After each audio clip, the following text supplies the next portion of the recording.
Hi there, first graders. It's me, Mrs. Parsons. I miss you all so much. So much. Here we are.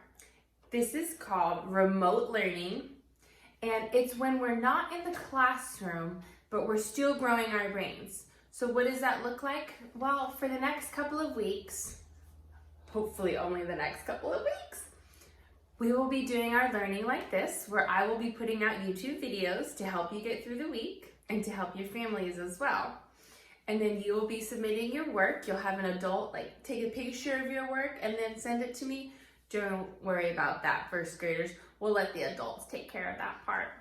But you'll be meeting here with me, and I'll be meeting on the phone with you. Some of you I'll be doing cool FaceTime, and we'll be meeting that way, and I'm looking forward to talking and seeing everybody this week. So make sure when I call, you're ready, and we'll do some work together while we're on the phone. So I just want to start off with week 1 of our remote learning, and I just wanted to talk about some sight words. Now, I don't want you peeking because you may know these words already. I'm going to spell a word. A-G-A-I-N.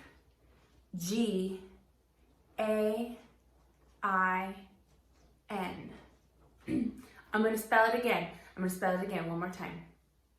A-G-A-I-N.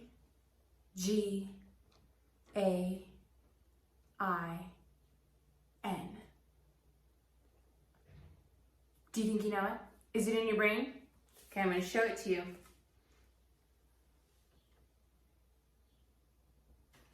Did you get that? Did you know what it was? Did you know it when I spelled it out loud? Or did you know it when you saw it? That's right. It's the word again. Ha! The bell rang again. Okay, this one, I'm going to act this one out. Ready? We've done this one before in class. I always act it out like this. Here's the word, ready? Did you see it? I only put it up there really quickly, I think you know. Some birds fly a long way. Fly. F-L-Y. What about again? How do you spell again? Think about it. Think about it. Put it in your brain. Hold it there. Now get ready to spell it with me. A-G-A-I-N.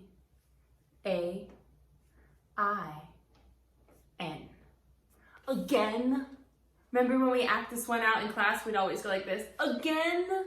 Oh, this card again? Yes, this card again. What about this one? Fly, you got it. Ready? Again. You guys are good. You guys are really good. Now, one thing I want to talk about next is some of the work that's going to be in your learning packet this week. Now, I want to be able to help you in case you have any questions. Now, one of them looks like this. It says adjectives, and then it says using our senses. Does anyone know what our 5 senses are? Ooh, how could we figure that out? I'm looking at this paper and I'm wondering, do you think maybe it has the senses listed?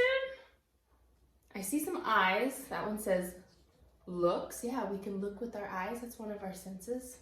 What about this one? Looks like a mouth. Ooh, tastes.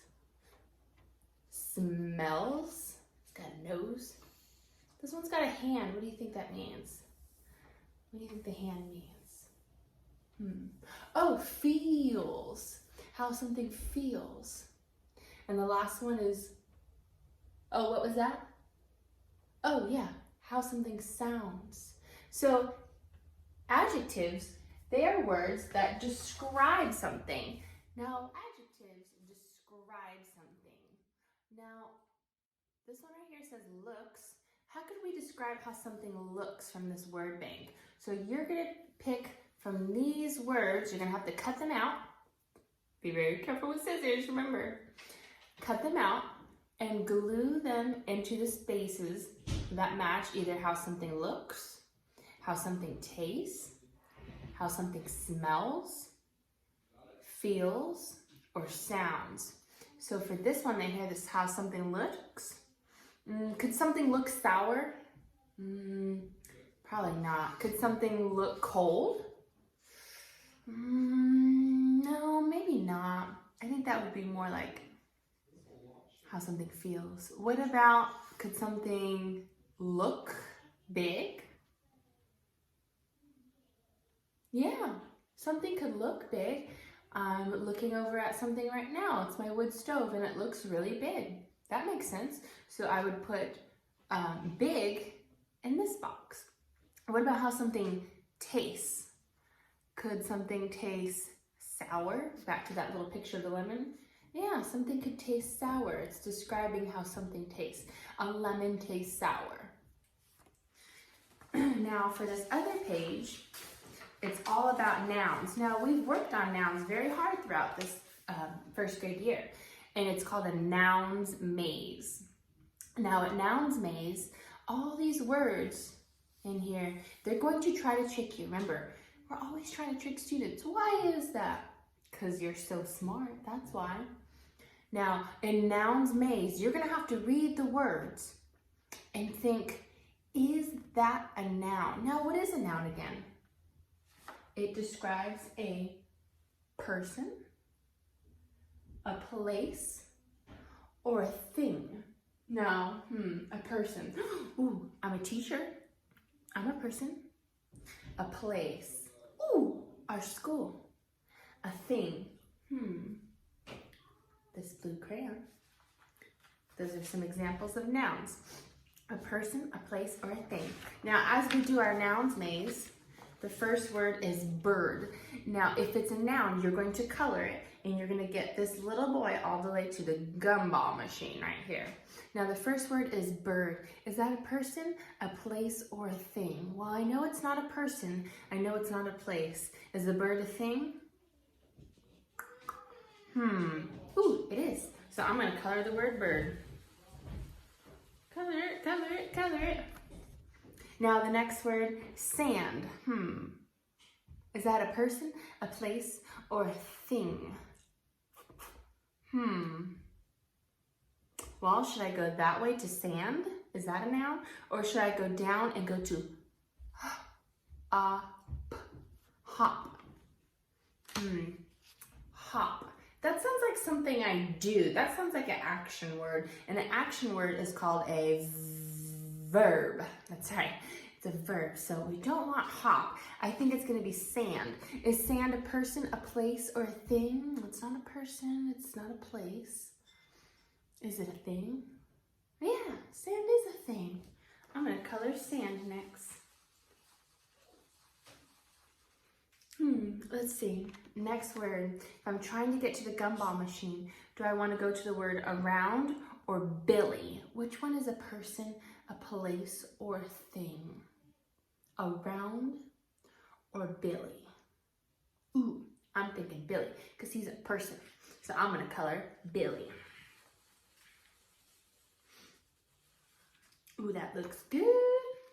Now, I think first graders, I think you can finish this all on your own. You might need some help from an adult reading some of the words maybe. Let me see. No, actually, I think this is pretty good. I think you should be able to do it all on your own and get the little boy over here in the corner all the way to his gumball machine. Now, the next thing that we have that you might need some help on is some of the math that's in our week 1 packet. Now, this is all about place value, and we've worked really hard on place value, and we do it every morning when we're in class, when we do how many days of school have we gone through. Gosh, when we left our class, it was like at like 130 days. That was a lot of school. That means our brains have grown 130 days. Wow. Now, right here it says place value. What digit is it? Now, we've worked a really long time on digits, but we still sometimes need a little bit of help. So I'm going to bring you over here. Come with me, students. It says place value. What digit is it? And on that piece of paper, you're going to see they have little pictures of like candies wrapped up, and then they have a number on it. So this number right here, I'll point to it, 89, right? 8 and a 9 is 89. They want you to circle the correct digit in each number. And so there's something written up above the number 89, and it says tens. Now, if we go down here, this is like what we do in our calendar, is we talk about the ones place, the tens place, and the hundreds place for this number, 123. So the ones place is over to the very far right.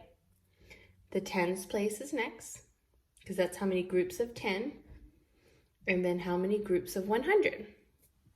So in the number 89, we have 8 groups of 10 and 9 ones. Now they want you to circle the correct digit in each number. So if they want us to circle the tens, we know the one on the very far right is the ones column, and the next one is the tens column. So we're going to go ahead and circle and color the 8. Now on the next one, let's see, our number is 23. So how many groups of 10 do we have in 23? We have 2 groups of 10 and 3 ones. Now they want us to circle the ones. Remember, the one on the very far right is the ones column. The next one is the tens. So we have 2 groups of 10 and 3 ones. So we're gonna color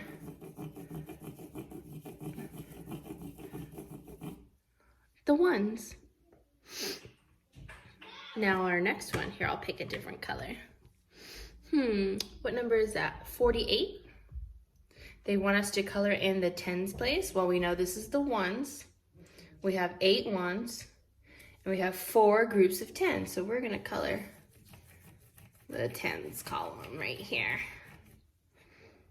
And then for my last one, the number is 55.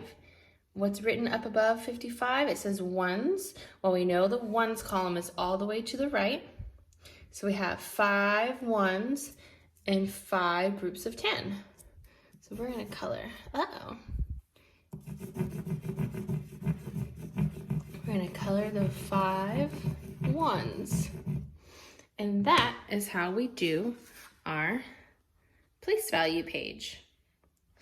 Now, one more thing I want to talk to you about are fact families. Now, we've worked on fact families before, and I just want to kind of go over a little bit about them and refresh your brains, because it's been a long time since we've talked about these kind of things. So fact families, it's going to be in your math this week. I'll show you exactly what it looks like. You'll probably remember. Remember doing these? Yeah, we worked really hard on these, and I was really proud of my students for their fact families. Now the first one, we have 3 numbers. We have the number 5, the number 7, and we have the number 12. And it looks like this. Now we are going to make 2, well, let me scoot that over. We're gonna make 2 addition problems, and we're gonna make 2 subtraction problems. You probably knew that already. So with these 3 numbers, let's see, what addition problems could we make? Now, if I did 12 plus 5, that would be, let's see, 5, 6, 7, that'd be 17. We only have 7, so that's too big. So we can't do 5 plus 12. If we did 12 plus 7, that's 19. That's too big. We don't have 19 over here. What if we added 5 plus 7? Let's try that. 5 plus 7 equals, let's see. I might have to count up. 7. Okay, and then I'll add 5 more. 8, 9, 10, 11, 12. Ooh, look at that, 12. That means I could also reverse these numbers. I could do 7 plus 5 equals 7, 8, 9, 12. Yep, equals 12. Now I need to make 2 subtraction facts with this. Could I do 7 minus 5 equals 12? No, that doesn't make sense. What about 5 minus 7? No, that doesn't work either. What if I started with 12, my biggest number? 12 minus 5? Let's try that. 12 minus 5, let's see, I'm gonna count down 12. I'll start at 12 and I'll count down 5. 11, 10, 9, 8, 7. Ooh, that worked out perfect. Now, what's one more subtraction fact that I could make? Ooh, 12 minus, let's use our other number up here in our fact family. We used 12. We did 12 minus 5 already. Let's try 12 minus 7. Equals, let's see, I'll count down. 12, 11, 10, 9, 8, 7, 6, 5. Oh, that works out perfect. It equals 5. Mrs. Parsons, what kind of 5 is that? That was terrible. Start over. Much better. And that is how you're going to do your fact family. So you're going to use the 3 numbers in the bubbles to make 2 addition facts and 2 subtraction facts. Now, before I end this time with you, I do have a quick story for you. It's called Tiger. Ooh, there's one of those bossy R words. E-R says Tiger in My Soup by Kashmira Sheath. That is the author, so that's the person who wrote the story. And illustrated by, that means the person who drew all the pictures, Jeffrey Ebeler. Tiger in My Soup.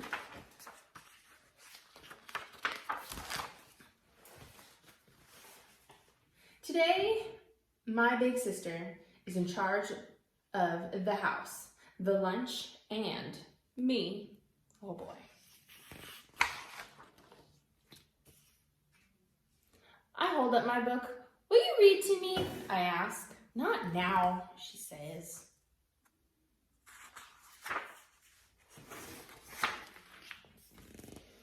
I look at the pictures by myself. Downside up and upside down. Front to back and back to front. With my eyes open and with my eyes closed. But it's no fun doing it by myself.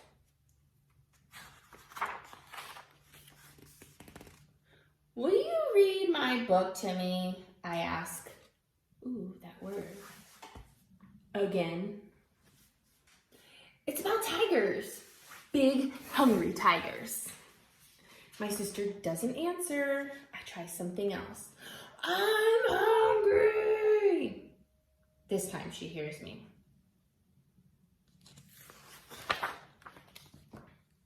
My sister gives me a bowl of soup for lunch. Be careful, she says. It's hot. When the soup cools, will you read to me? I beg. Later, she says.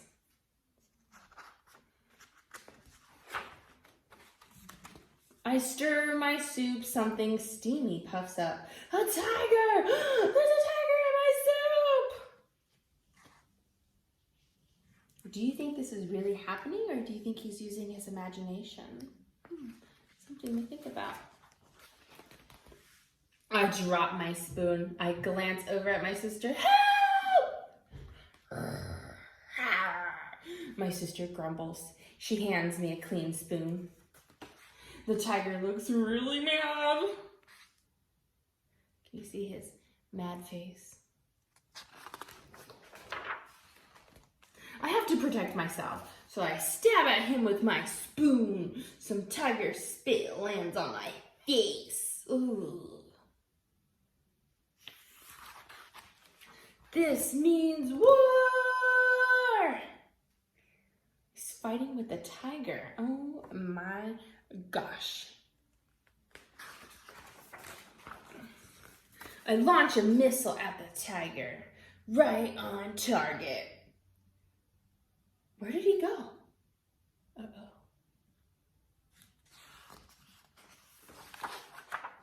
My sister looks up from her book. Why did you let your soup get cold? She asks. Here, I'll warm it up. Look out for the tiger! It's too late. The tiger's muffled roar rumbles from inside the microwave. Goo, goo. Is there really a tiger in his microwave? Hide! I yell. It's a big hungry tiger! Okay, my sister sighs. Where's your book?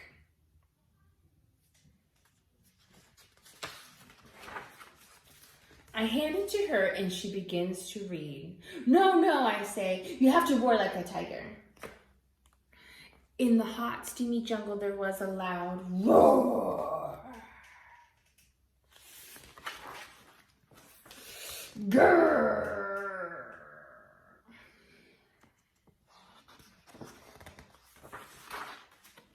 I eat my soup and keep one eye on my sister. I wonder where the tiger will show up next. Oh, there he is. There he is. Ah!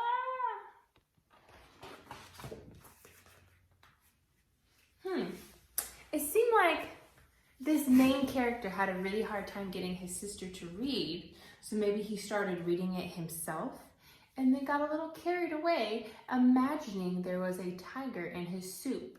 I don't know, maybe I'm wrong. Maybe there really was a tiger in his soup and attacking him. I'll let you decide if you think this is really what happened. You'll have to tell me what you thought. When I call you on the phone, maybe you can tell me your opinion, so that's what you think or feel about this story. Now, I'm glad that you were able to join me today, and I miss all of you very much. Now, I'm going to say goodbye, and I hope to hear from you soon. Bye, friends.